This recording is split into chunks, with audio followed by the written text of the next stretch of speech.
na bangkay pa ang nakuha mula sa lubog na MV Catherine B sa Cavite sa pagpapatuloy ng retrieval operations ng Philippine Coast Guard. At live mula sa tanggapan ng Philippine Coast Guard sa lungsod ng Maynila, nagpapatrol George Carrillo. Dahil mula kanina, maraming kamag-anak ng mga nawawalang biktima na lumubog ng MV Catherine B ang naghintay sa pagbabalik ng barkong BRP Pampanga sa pagdating dito sa wharf ng Philippine Coast Guard. At sa pagdaong kanina, 4 na bangkay ang iniwi ng Coast Guard mula sa kanilang operasyon nagsimula kaninang madaling araw. Sinisid ang mga biktima sa lumubog ng MV Catherine B na nasa lalim na 221 feet. Ang batang babae tinatayang hindi lagpas 1 taong gulang, nakasuot ng overall na pink, may spotted design, dilaw na t-shirt na may butterfly, puting shorts, may suot ding hikaw, at pink na pacifier.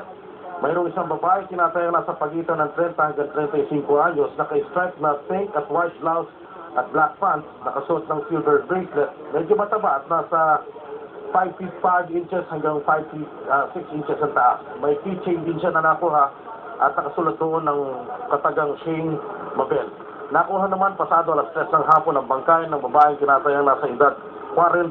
Naka-brown pedal pants, dark green jacket, black blouse, at may rilong tataksiko at Nokia cellphone.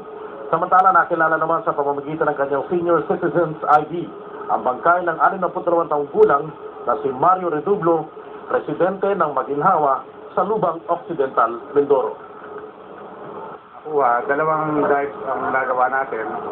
So yung isang team hindi na nakapag-dive kasi late na so naging careful lang and hopefully pagbalik baka maka 3 dives na mapag-aralan namin kung paano pa papasukin yung ibang lugar ng barko. Medyo makipot kasi yung pasukan. Kanina dumating din dito mga kamag-anak ng sanggol at nakilala nga ang bata sa pangalang Rain Chanel Abelleda. Gayun din ang isa pang babae na nakilala naman sa pangalang Esther Quiñones Redublo, kinumpirma ng kanyang mga kaanak base sa wedding ring na suot pa ng biktima. Sa ngayon, umaabot sa 17 ang bilang ng mga pinaghahanapan ng Philippine Coast Guard. Bukas, magre-reset lang ng diving equipment ng Coast Guard para maihanda sa susunod na retrieval operations na gagawin naman sa Biyernes 10. Salamat, George Carrillo.